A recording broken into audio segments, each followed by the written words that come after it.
We're welcome to part two. We're joined by Jerry. Women watch him, men fear him. How you doing, Jerry? How you doing, Jerry? I'm all right, mate. All right. Good man. Uh, Jerry, we've just spoke about Johnny Fisher and Ben Whittaker, right? Yeah. Did you have Dave Allen beating Fisher? Yeah. I sort of split the fight. I wasn't scoring it round for round, but I sort of split the fight down the middle, really. So first half of the fight, Fisher, and then the rest of it, I kind of had Dave Allen, and then he obviously gets the knockdown. So So it that wasn't sort hard of to score, was it, really, the fight? It was very easy to score, wasn't it? yeah, it's plain to see, like plain to see. Okay. I spoke with Terry earlier, and I'm going to ask your opinion as well. Does does Mark Tibbs keep his job? Yes or no? Um, it's a tough question. I'm gonna say no. I'm I'm going to gonna say say he's no. down. I'm going to say he's down the road because if it happens again, they're going to say, "Oh, if only we'd have got rid of him." Say You that know, again, mate. if it happens again, right? If he Yeah. gets knocked about, Fisher, and ends up in hospital, Yeah. right? They're going to say, "Oh, if only we'd have got rid of Mark Tibbs." Because what happens is with these dads that are hands-on with fighters, whether they're dealing with managers or whatever, the dad always knows the best. That's why it's very rare that dads end up with world titles. You know what I mean? With the lads, because dads get too involved, in my opinion, in boxing. They should stay out of it. But he's Yeah. obviously he's obviously a big influence in his life, and he's the one selling the tickets in the father, and he's putting a lot of effort in, and they won't want that little ticket thing, the commission thing they've got going, messing up because they've got to deal with match and the propping shows up. So he's going to swerve White Rhino, but they won't want a situation where he gets knocked about again by somebody else for making fundamental mistakes. But I'm not going into backs. I like Mark Tibbs here. Terry's like, well, people should be pulling Mark Tibbs in it. Well, if that's the norm, then Mark Tibbs should be down the road, shouldn't he? Because when a fighter has a bad performance, he was a turn on trainer. But I don't agree with that, me. I don't agree with Yeah. it. If the fighter is doping, the trainer should be one of them that knows, shouldn't he? But will Mark Tibbs keep his job? I hope he does. But like I said, that lot are about money, and they're gonna have to. There's some big decisions going to have to be made about little Johnny Bosch, aka Elmer Fudd, because an out of shape Rhino bashed him up in front Yeah. of the world's eyes. I can't get out of my head. Yeah. I mean, the dad, as you see, the dad has become this personality, almost overshadowing his son, which is totally a no-no. And I mean, the point you're making about fathers getting involved, there's only one combination that sort of springs to my mind that worked, and that was Enzo Calzaghe and Joe Calzaghe. So it's a rarity. So generally speaking, dads involved with their sons' careers isn't isn't a good recipe. Yeah, I think that's pretty Well, it's not clear. rocket science, is it? The dads always know best. I mean, when Dubois' father were in Mark Tibbs's gym, when he gave Daniel Dubois a trial, the dad started piping up this and that.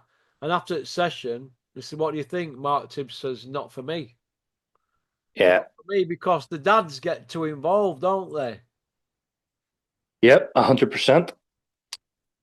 Do you know what I mean? And it's too much emotional involvement. And they just start interfering when they shouldn't be interfering, and they become an obstruction as opposed to benefit. And if they're going to be there for emotional sort of support or whatever, They're you to know, line the pockets, these dads. That's all they're there for. Every dad I've ever met in boxing's there with hand out. Most of them are on dole or sick. They're there with their hands out to line the pockets, mate. That's the bottom line. Getting a odd whisper here, there, and everywhere. They're there to line their own pockets because they want something out of the game because they believe that it should be them in the ring because the dads always know best. That's every dad I've ever met in boxing, nearly every single one of them. There's a few that I've met that are all right, but most of them just put the spoke in, don't they?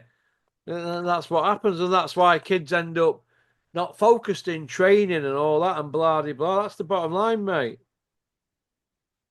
Couldn't see Johnny Bosch's dad ever in a boxing ring.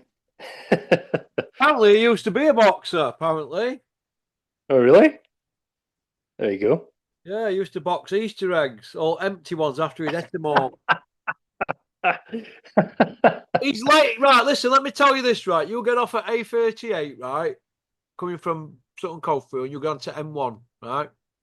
And then you Yeah. buy you're coming up to Tib Shelf Services on M1. Before you hit Tib Shelf Services to turn in for petrol, look right across the motorway. And I do know about billboards because I'm involved in that game, right? There's a billboard, a 60-footer by 10-footer. He's laid on a black Chesterfield settee, right? In a pair of black boxer shorts and nothing else. And it says Bosch underneath. Unbelievable. On a big billboard, him in his underpants, double D boobs hanging out and double Z belly hanging out. I swear to God, you've never seen nothing like it. This is boxing in 2025, boys and girls. This is what you're up against. It's madness, mate. Whereas this is crazy. This is absolutely madness. This is It nothing. is. When I worked at Dennis's, right? I'm not going to say which fighter it were. No, in fact, I will. I'm trying to remember his name now. Let me have a look. I know he fought. Oh, David Howe. I think it's David Howe. He walked into Dennis's office getting out of a people carrier with about 8 people walked in. This is a true story. All right. David Howe matching Nike tracksuits on, trainers and lot. This is a journeyman, by the way, who's garbage. Masseur, nutrition, strength and condition man, trainer, manager, all bounced into Big Ron's office. But where are all these people coming from here? Have they come to attack me? What's going on here? They all come to get me, finally. Put me out of my misery out of this boxing game. And when they went, I was like, wow, is that journeyman? Dennis were like, yeah, that's what you're up against now. Everybody's an expert and they've got all these sponsors all over the tracksuits. You know Clinton Woods, let me tell you. Yeah. He never had a sponsor till he were British Commonwealth European champion and WBC #1 ranked. He was still a plasterer up to then. He'd go for a run in the morning, plaster all day, and spar at night, or spar and strength and condition at night. And that were it. That were Clinton's day. There were none of that. I need a sponsor. I need a sponsor. And you've got journeymen bouncing about with 20 sponsors on the tracksuits, getting out chauffeur-driven people carriers, and they're only in a 4-rounder. You see what I'm up against now? See what promoters are dealing with? Yep. You get people backslapping and giving them a pat on back because they've had to put a few tweets out. And it can take over your life. Look at David Allen. He couldn't train when he were at Dennis's, so Dennis fired him out at gym. All Dennis used to do was say, get on them scales. They're coming for his Monday. He's coming for his. Sorry, David had come in for his wages on a Friday, right? Because he run a wage, by the way, as well as getting paid to fight. So they're coming for his wage on a Friday. Big Ron and say, get on scales. And that's all you need to do with boxers, isn't it? Just get on them scales. I'll tell you if you've been training. See where I'm coming from. But keep it simple. Yeah, so David went, didn't he, to Peter Fury's, and after that, fell in love with social media, didn't he? But I was one of them saying to him, well, you need to get yourself out there on social media, build your profile up. Thinking, obviously, that he was still doing his training. What's he do? He's tweeting till 4 a.m. Well, you're not going to want to get up at 6 then, are you, for a 6-miler of a Steatley Quarries, are you? No way. So, you see where I'm coming from? But that's what we're up against. It's 2025 boxing. There's none of this like big long night runs like Brendan Ingle used to have them do with Johnny Nelson, Kid Galahad and all them lot. Ryan Rhodes all running the knackers off up and down Sheffield every winter or every other week. Do you know what I mean? Point timing. There's none of that now. We just get on Twitter and get in that misfits mode. Get your mindset into that. And that's where boxing's going wrong. everybody thinks they're a superstar before they've done anything. And going back to that David Howe story, I was gobsmacked, absolutely gobsmacked. And then obviously, if you go look at his record, I'll read his record out to you now. I'll read his record out to you now. You want to have a bit of a laugh? Go ahead. Not taking Mickey out, he's got more knackers than me, hasn't he? But I tell you what, if I'd had my opportunity again, I would have been fittest kid in gym, and then you've got something to work with, haven't you? Do you know what I mean? Yeah, You yeah, fit, right. you fit. If you fit, you can do anything. Well, I'll tell you what this kid's career ended up as, with all these sponsors all running around in 200 quid pairs of trainers. Trainers on dearer than me, the journeyman. What's going on?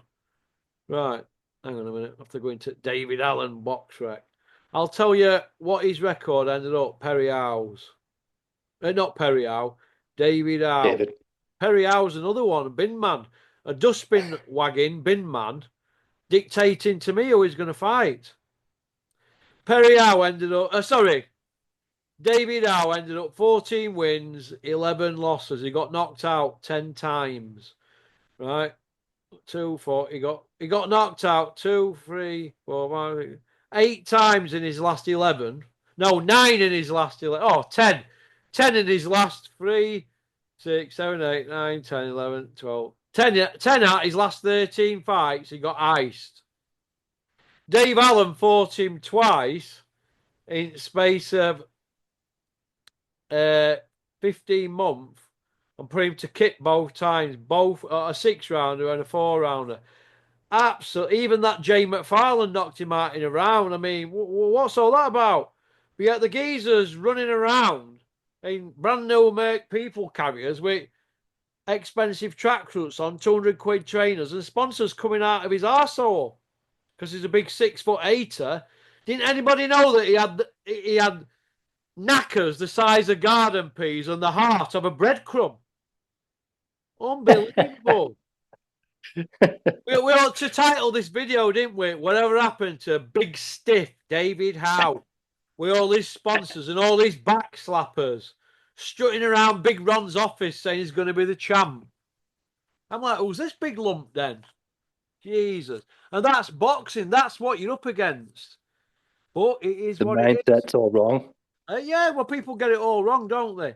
It's Big Freeze. Where does he go next? Obviously, Wardley put him on Button Moon.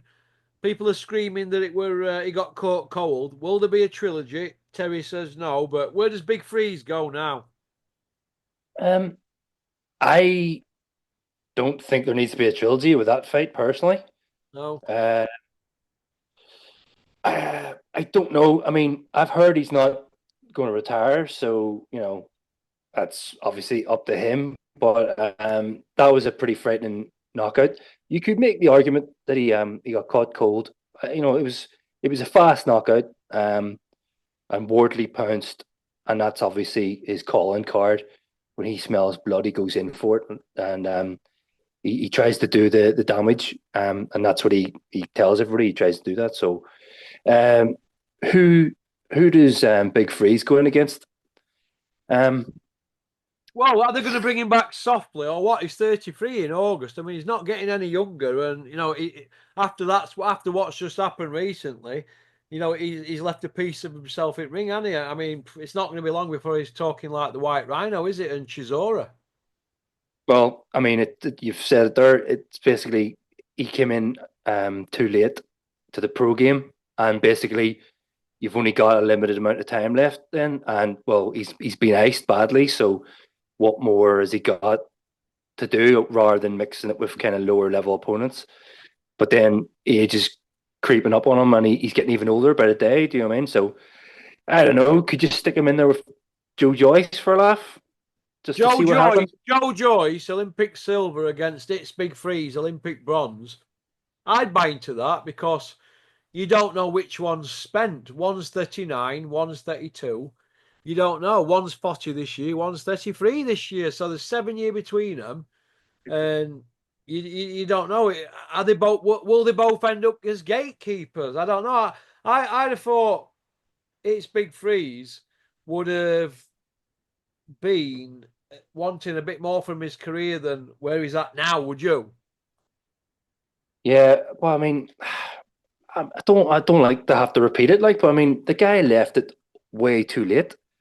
Do you know what I mean? And I know, obviously, um, he's So relatively did young in Joyce, terms of though, didn't he? the So pro did game. Joyce. Both of them did, yeah. So that's, um, what you just said there is actually beautiful. Let's see which one's got anything left. Yeah. Um, and I mean, they've both made the same mistake. So bizarrely, that actually makes the fight interesting then because they're at sort of crossroads in their careers in terms of the professional game. So I would watch it. I don't really know what else is out there for either guy. If Big Freeze goes and fights, a couple of lower opposition guys to sort of try and get back into the mix, he's just, it's just time ticking by for him. And Joe Joyce is already 40, so that's a nice one maybe to if that could get made. Yeah. Yeah. Oh, okay. It's just that with Joe Joyce, look, Joe Joyce, when you listen to him, he sounds like he's underwater, doesn't he? Yeah, I don't know. I think he's just not great at talking, like on camera and stuff like that. He comes Not great across, talking, what? Well, no, because he's like we just said, he can't yeah, talk, he's dribbling, isn't he? yeah. But he's always been like a little bit kind of maybe not as dopey as Daniel Dubois, but dopey in a different way. Um, you know, yeah, he's maybe worse for wear now. Obviously, he's taken some sort of heavy duty punishment in the ring. I still say Chisora has the worst speech out of the two guys. So Yeah, what about Dylan White? What next for him, Jerry? I mean, he's 31 and 3 now, and he's just struggled against Ebenezer Tete. I mean, if you're struggling right against Ebenezer Tete, right, who is ranked 116, and you're ranked number, well, what's Dylan White ranked? Number 6 in the UK. Dylan White's got a good ranking, hasn't yeah, he? In the UK, Dylan White's like 14 in world and 6 in UK. So 14 in world against 116. The hand-picked opponents. Why ain't he looking to fight guys that are ranked above him? I don't get that. You rank 14, but yet you're fighting guys ranked 116, Dylan White. What is all that about? You're coming up 37-year-old. You need to get a move on. You know, the I, the ship the ship is sailed for him, Russ. Seriously, yeah, Dillian White. I think that as well. I think that as well. If you're struggling with Tete, I know he retired after 7 rounds. Like, if you're struggling with Tete, what is the for you? I mean, all he had in that fight um, was a bit of a jab going. If he struggled, fair enough, he got the win, like you said. But I mean, he didn't look good. He didn't get in there and say he didn't blast them out right away. He just didn't look good. The guy was pushing him back and taking all his punches, and this is a guy who we've seen be blasted out by other fighters. So um, I don't know what Dillian White's hoping to do because the ship's gone. He's a name that you were talking about like 7 or 8 years ago. He's not relevant anymore, in my opinion, and I don't know what position he thinks he can work himself. You know, he held on to that WBC mandatory thing for grim death, like, and that's his claim to fame, really, isn't it? So I don't know. Is he going to try and take on somebody, try and work his way to fight somebody in the top 15 and then get iced? I mean, uh, he's made money. He may as well get out. I don't know what he's trying to achieve because he's not going to get another title shot. Oh, Dylan White. Not a chance. Not in my opinion, Well, anyway. listen, do you know why nobody will touch him? This is what I've heard today. And they go, oh, don't mention me, P. Don't mention me, P. I won't mention you, but if you ever piss me off, I will. Right? This guy told me something today who was in the know. Well, I like. But this is how I look at it. And I agree with him. Dylan White didn't help Bricktop with the fury Dylan White fight at Wembley. Eddie said, "Don't help her promote it. You're guaranteed your money. You're a mandatory."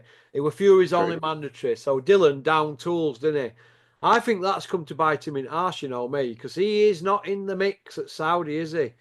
Same as No. Tunde got up Bricktop's nose. Yard's not in the mix. Do not cross old Dinted. He's got a long memory. So yeah, where Dillian White basically didn't play ball and help sell the fight, and he's kind of found himself wanting now. He's wanting, He isn't he? can, He's wanting to get it mixed out there. He's there with begging bowl, but nobody's throwing him a bone, are they? Nobody's even mentioning it. Do you know on YouTubers when they're talking about possible matchups, we've seen certain British guys and that. He's never ever in any conversations, so they all know, don't they, media guys? yeah. They all know. The Gad and all them know. They all know not to mention Dylan White, the can man. Anybody who wants it can get it as long as they're over 40 and they've got COVID and they've had loads of losses. But that's the bottom line. I mean, I'm not doing him any favours. I don't like him anyway. Drug cheating, it. He had that issue in K1. Then he had that issue after he'd had about, I don't know, so before he fought Joshua for the first time. He had a 2-year ban, didn't he? Then he's had the Oscar Rivers one, and then this one situation, and then the one when he was in camp for Joshua. That's 4 issues. Nobody wants to talk about it. None of these YouTubers. I want to talk about it, me, because fighters are getting punched in the head. Kids are not getting moving on with their careers because of these cheats. I want to talk about it, but your Puppy Parsons, your Coogans, your Rob Tebbets, and all them big noises who ask all these really important questions. None of them are putting it on these mofos, are they? If he was to be frozen out, a good reason to be frozen out would be the fact that he's popped positive that many times. Never mind the selling of a fight. That's as good a reason as any. I mean, when anybody thinks of Dillian White, they think of drug cheat, right? So says it all, really. And I mean, he's still he's still useless. Like, and if he takes on someone, he'll never fight Wardley, obviously, because I think he's still managed by Dillian White or some sort of association with him. But if he fights somebody in the top 10, he'd get iced and he's going to get hurt badly, in my Good. opinion. You know, all these that are complaining about not getting opportunities and that. Fighters used to come Yeah. to Dennis's office, they used to complain about it. And I know what to say, but if Dennis were there, I'd usually leave him to say something. Dennis would just say, well, you've got to force ranking, haven't you? But Yeah. when these fighters are offered the fights to force the ranking, they don't want them. They don't want them. They just want to be known as boxers. 9 out of 10 fighters nowadays, they just want to be known as a boxer, picking up wins and getting a few quid. They don't want it, mate, because they know they're not putting that effort in. These kids that are world champions, they live the life, mate. They live the life. Them that and whatever won a belt, they just want to pick up a few quid and bum about. That's my opinion. I'd Yeah. be ruthless, me, if I were a promoter. I'd have eyes everywhere. I'd be wanting to know if they're doing the runs, the lot. I would. You're right. I put money into somebody that's not going to get up in the morning and run round block. You're absolutely right, mate. And that's why we have the likes of Alexander Usyk. Um, you know, living the life. And it's back to what you were talking about earlier about the mindset. The attitude and the mindset is all wrong. I mean, if you're going to be if you're going to be the best or making an impression and succeed and do well, you've just got the you're always banging on about what the Cobra used to do, and that's obviously led to success, isn't it? So people are too much money going around for like not the greatest guys, and it's that sort of thing that you're mentioning about everybody wants to be known as a boxer. So be known as a boxer and do very little work to earn the that title. Well, Dylan White's not fought in UK now for 26 months. Last time he fought in UK, 26 months. Is he on a silent ban? Well, we're never going to know because they all sign non-disclosures, don't they? So he's fought in Ireland, Castlebar against Amma, and he's fought that Tete in Gibraltar. You know what I mean? That's it. That's the Dylan White story. 31 and 3. The best thing about it is, it's still got the old Oscar Rivers fight down as a win, and I don't agree with that, mate. I don't agree with that, mate, whatsoever. No, neither do I. No, I don't agree with it. I think that's in bad form, mate. And that's fight. That's Oscar Rivers is coming up 6 year ago. So we're nearly 6 years since the Oscar Rivers fight. When we get to July, well, we're 5.5 years since, and we've still not had an explanation about that fight, have we? 5.5 year. Yeah, You know. it's So what's that tell you? says it all. Says it all. That says it all, doesn't it, Jez? It sure does, mate. I mean, that's where the career of Dillian White stinks really to high heaven, in my opinion. Yeah. Okay. Mark Tibbs. We didn't mention it in part one. I'm going to ask you now. Will he be down? Have I asked you yet? Will Mark Tibbs be You, down the road? Have I asked you yet? Have I, Anna? you did ask me, mate. Yeah. Yeah, I think my memory's going, mate. It's I've not slept ever since Christmas Eve. You know what I'm like at Christmas, looking out at blind. I keep thinking it's on top of people are coming to get me, Jerry. Don't worry about it. You'll be all right. I don't know anybody that I tell you what, mate. Anybody who's so much as 60, 70 yard from front here, I can hear it. I can hear it, man. I pop up and I can just see him coming down hill. And I think, yeah, I'm on to you, mate. I heard you with my X-ray hearing. Like a guard dog.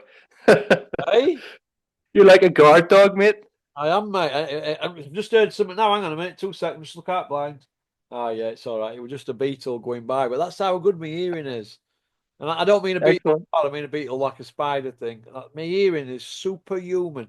Dennis McCann, he's failed the dope test.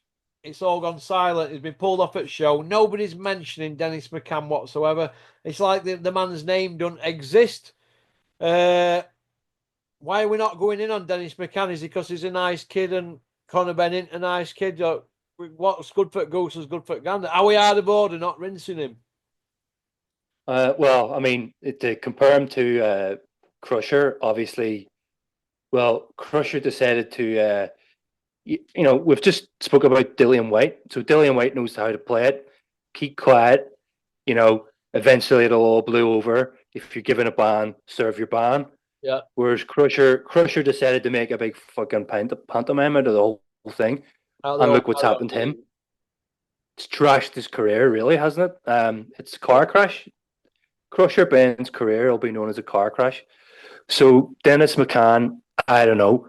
He's probably received good advice, and he's being told keep quiet. But yeah, it probably should be being mentioned a wee bit more. Nobody's talking about it, like you said. So it's a shame, really.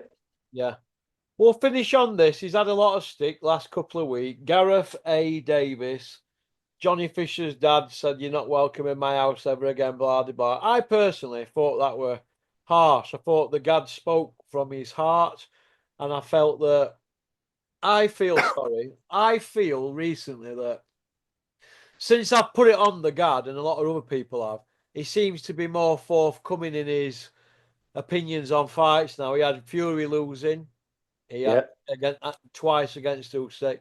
He had Dave Allen winning. He's gone against the narrative, but it's caused him loads of problems. So I'm going to tip my hat to the Gad, and I always give him loads of stick because he is a bit of a cringe feast.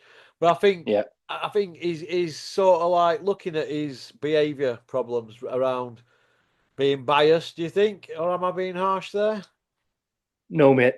Um, that's really weird that you've brought that up because when he said that whole thing about the Fury fight and how he scored it, I was actually shocked. So I agree with you. That's fair play. You're giving the man a little bit of credit where it's due Yeah, because that whole shit with Johnny Bosch's dad, uh, what a muppet, and fair play to Gareth A. Davies.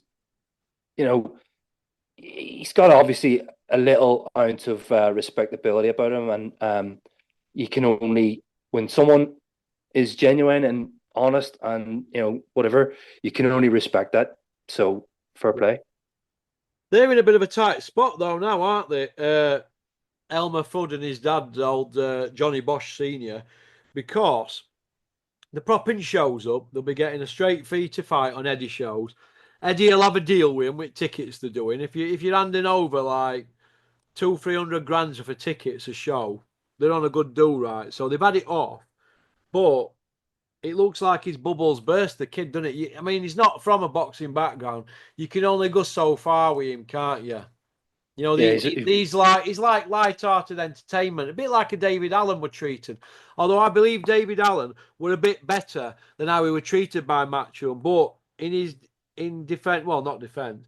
David were his own worst enemy, acting that Daft Dave card. Oh, it's Daft Dave, and he overplayed yeah, it, didn't he? Eventually, yeah, it become he was going around in circles. He didn't even know who we were. But David's got more talent than Fisher's got in one of his big giant toe toenail fungus toes on his big toe. David Allen has got more talent than him, but he don't do as many tickets as him. So I don't know. They're in a tight spot though, Johnny Bosch and Elmer now because they've got to fight Dave Allen next door. If they don't, they might fight somebody else that ain't a big fight, and it could get done because whoever's fighting him is going to think, God, I'm in an easy fight here now that they've seen David Allen opening him up a bit. Because let's have it right, the Rhino put it on him, didn't he? Punched him upside down. yeah, 100%. So that's why I'm saying they have to make it, and if it's gonna backfire for them if they take anyone else, because people will be looking to see the conclusion to that fight and to find out who is the better between them. Basically, can't avoid it. Yeah, I agree. Okie dokie then. Well, Jerry, thanks for coming on. I hope you're all right. I hope you've had a good No Christmas and worries. a good New Year when you're back at work. I'm not back until next Monday, so a little bit of a Six, break still. the 6th of Yeah, January. yeah. I saved all my leave up so I could have a little bit of a break because I was working the Christmas Eve. So I'm enjoying the time off. Let me tell you. Good man. Well, listen, you take care, Jerry, and get stuck into turkey and beers what are left. I will do, mate. I will do. Cheers, mate. Bye. Take it easy, mate. Bye bye. Well, that was Jerry from Ireland. Women watch him, men fear him. Hope everybody's enjoyed the program tonight or the episode, whatever you want to call it, the show, whatever. All right. Big picture of me there. I think I got down to 20 there. It meant so much to me losing that first nearly 9 stone. I thought, am I going to lose this other 9? I got there in the end, and it only took me. Have a look. In 11 year. Go on, peace out. Anybody needs any dieting advice? I'm your man, brother. I'm your man. Big shout out to Sparkling and Gary. Hope you well, chaps. Booyaka.